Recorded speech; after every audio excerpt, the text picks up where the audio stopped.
कि माँ भगवती आई हैं और कह रही हैं कि तुम शिष्यों को, शिव के शिष्यों को अगर कोई कष्ट होता है तो अपने गुरु को बोलो, अंतरिक्ष को बोलो, आपके गुरु सुनेंगे, आपके कष्ट हटेंगे।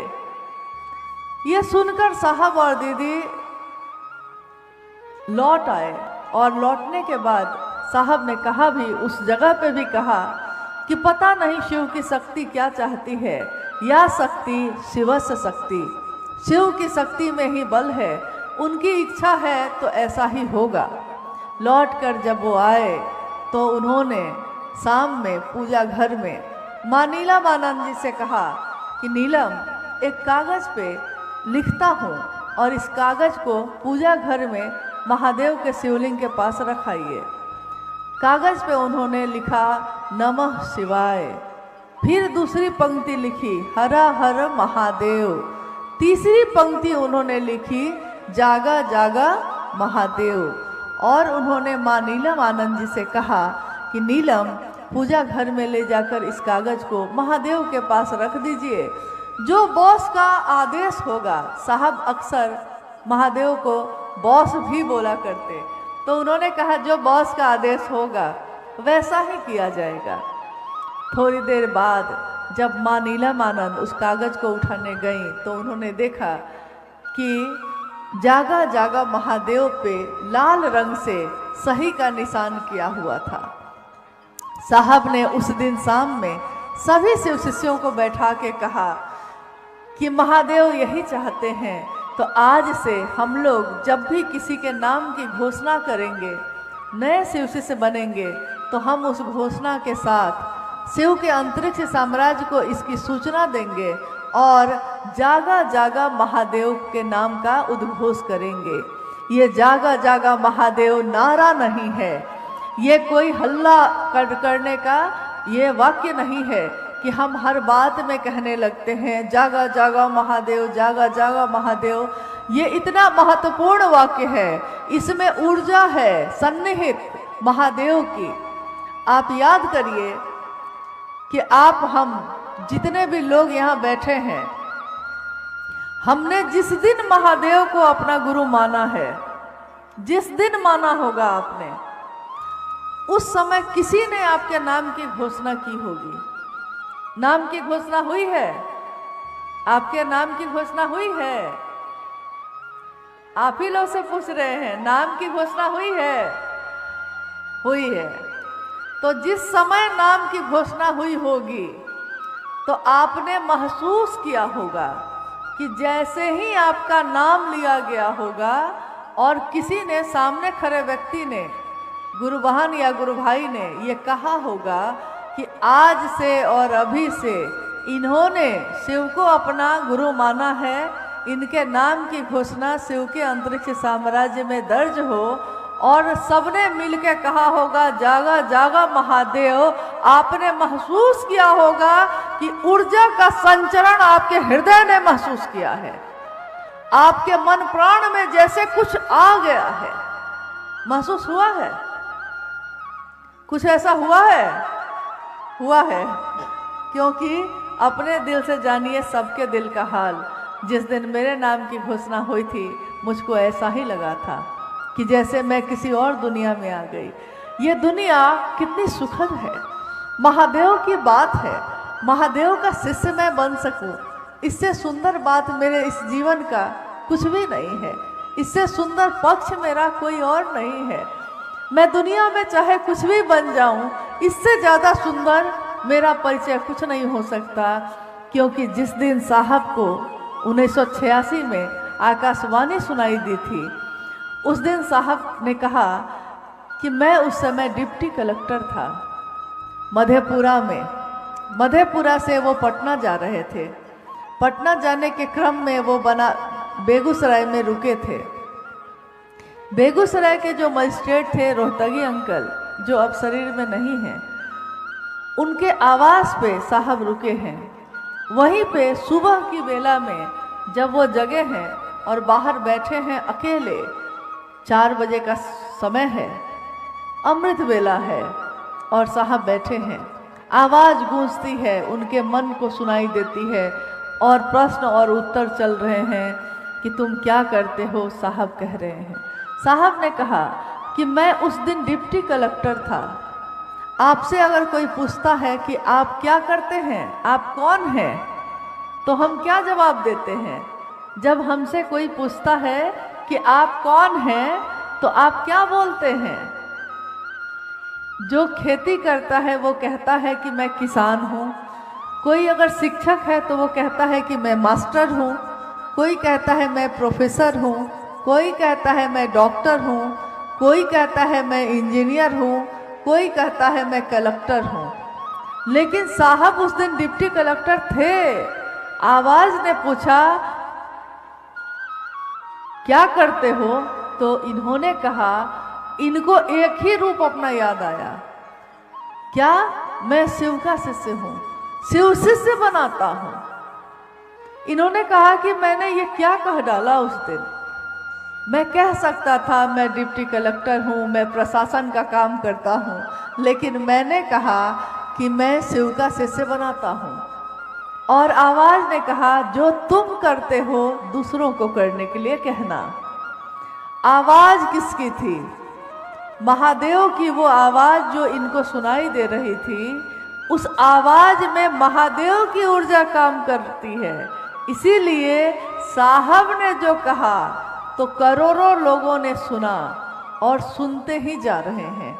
हम और आप भी जो दोहराते हैं उसमें करंट जो दौड़ रहा है, ऊर्जा जो दौड़ रही है, वो न मेरी है न आपकी। ये ऊर्जा दौड़ रही है उसमें, उस वाक्य में स्वयं शिव की और मानव तन का, जिस मानव तन का सहारा लेकर ये ऊर्जा उतरी है इस धरती पे, उस मानव तन को हमने कहा है हमारे वरेण्य गुरु भ्राता, हमारे साहब हरिंदानंद जी जो ममता से पोषित करती रही हैं, उनको हमने कहा है शक्ति स्वरूपा मां नीलमानंद। मां नीलमानंद की ही ये ऊर्जा जो आज सबके माध्यम से गुजर रही है और लोगों तक पहुंच रही है। इसमें मेरा आपका कुछ भी नहीं है। मेरा क्या लगे तेरा तुझको अर्पण, क्या लगे मेरा। अक्सर हम किसी जगह पे आवाज़ सुनते हैं महादेव की चर्चा की, तो हम पहुंच जाते हैं वहाँ, आवाज़ सुनकर पहुँचते हैं। अनजान आदमी पहुँचता है और लाली देखन मैं गई, मैं भी हो गई लाल। लाली मेरे लाल की, जित देखो तित लाल। लाली देखने गई थी मैं तो गई थी, महादेव की बात हो रही है जरा सुन लो, लेकिन लौटी हूँ तो महादेव को अपने दिल में लेकर लौट गई। महादेव छूट नहीं सके। फिर सारी दुनिया में हमारे जीवन में अगर कुछ भी होता है तो हम किसी को नहीं छोड़ते, लेकिन महादेव से अगर हमारा संबंध, हमारा लगाव कमजोर होगा तो हम महादेव को ही छोड़ने की बात करते हैं। हमारे जीवन में एक दिन समृद्धि होती है और कभी वो समृद्धि अगर चली जाए, नमक और रोटी खाने की नौबत आ जाए, नमक और रोटी खाते समय भी हम अपने बेटा को नहीं छोड़ते, हम अपने पति को नहीं छोड़ते, हम अपने माता पिता को नहीं छोड़ते, लेकिन हम महादेव को छोड़ने का सोचते हैं। महादेव ना छूट सके, क्योंकि महादेव मेरा अपना है और जो मेरा अपना है हम उसको नहीं छोड़ते, चाहे जीवन में कुछ भी होता हो। तो महादेव की दया से हमारा जीवन शिवमय बने, सुखमय बने, इसी की कामना साहब और दीदी ने की। हमेशा उन्होंने यही कामना की कि जो शिव के शिष्य हैं उनका जीवन शिवमय हो, शिव की दया की अतल गहराइयों में हमारा मन समाहित ही होता रहे। हम सबका मन ऐसा हो। अतल गहराई का अर्थ होता है जिसका कोई तल ना हो। तालाब का तल होता है, नदियों का तल होता है, समंदर का भी तल होता है। तल का अर्थ होता है जमीन। कितना भी पानी हो, लेकिन नीचे कहीं ना कहीं जमीन है। लेकिन शिव की दया अतल गहराई है। वो शिव की दया का कोई तल नहीं है, उसमें मन डूबता ही रहता है। हमारा मन समाहित हुई होता रहे, यही शिव के शिष्य साहब हरिदानंद जी ने हम सभी शिव शिष्यों के लिए कामना की है। आइए, आप काफ़ी देर से कष्ट में बैठे, लेकिन देखिए महादेव की असीम दया से मौसम कितना खुशगवार है। उसने भले आपने पंडाल नहीं लगाया, लेकिन महादेव का पंडाल खुद ही लग जाता है। और ऐसी कितनी घटना मैंने अपनी आंखों से देखा है, आपके जीवन में भी घटित हुआ होगा। जब भी शिव की चर्चा होती है, एक बार जब मैं साहब के साथ एक यात्रा में गई थी और काफ़ी तेज़ गर्मी थी वहाँ, इतनी तेज़ थी कि मुझको गर्मी लग रही थी बहुत। और मैंने साहब से अनुरोध किया था कि कितना अच्छा होता, एकदम तेज़ गर्मी है, सूरज चमक रहा है और गर्मी में पसीने से नहाए हुए हैं हम लोग, और उस गर्मी में भी मैंने साहब से कहा कि कितना अच्छा होता अगर महादेव की दया से बादल आ जाते कहीं। और मेरी अनुभूति है कि कुछ ही मिनटों में साहब हंस पड़े, मांगा भी तो क्या मांगा, और हंस पड़े, और कुछ ही मिनटों में पूरे आकाश में बादल ही बादल थे। शिव के शिष्य की इच्छा में बल है, जिनके चाहने से मौसम बदल जाते हैं, जिनके चाहने से हमारा दिन बदल जाता है। तो उन साहब के बात पे हम लोग चल रहे हैं, इससे बड़ा सौभाग्य हमारा और क्या होगा। आइए हम लोग के जिज्ञासाओं पे भी बात कर लेते हैं, फिर उसके बाद तो आप भी लौट जाइएगा, हम भी लौट जाएंगे। लौटना तो हम लोग सबको है, परंतु आइए अपने इस समय का सदुपयोग करें, हम थोड़ी महादेव की बातों की जिज्ञासाओं पे बात कर लेते हैं। जिज्ञासा है कि पूर्व से चली आ रही देवी देवताओं के पूजा पाठ और आज की शिव शिष्यता में क्या अंतर है। जिज्ञासा आपने सुनी कि पहले से जो पूजा पाठ होते आए हैं, शिव के भी, अन्य देवी देवताओं के भी, शिव की पूजा जो पहले से होती आई है, उसमें और आज की शिव शिष्यता में अंतर क्या है। अंतर कोई नहीं है। शिव की चर्चा भी शिव की पूजा ही है। शिव की चर्चा में हम क्या करते हैं? महादेव को प्रणाम करते हैं कि नहीं? महादेव से दया मांगते हैं कि नहीं? महादेव के ही भजन तो गाते हैं, महादेव की चर्चा ही तो बोलते हैं और सुनते हैं। बस हाथ में फूल नहीं है, हाथ में अपना दिल लेकर बैठे हैं। मिठाइयाँ नहीं है, भाव लेकर बैठे हैं।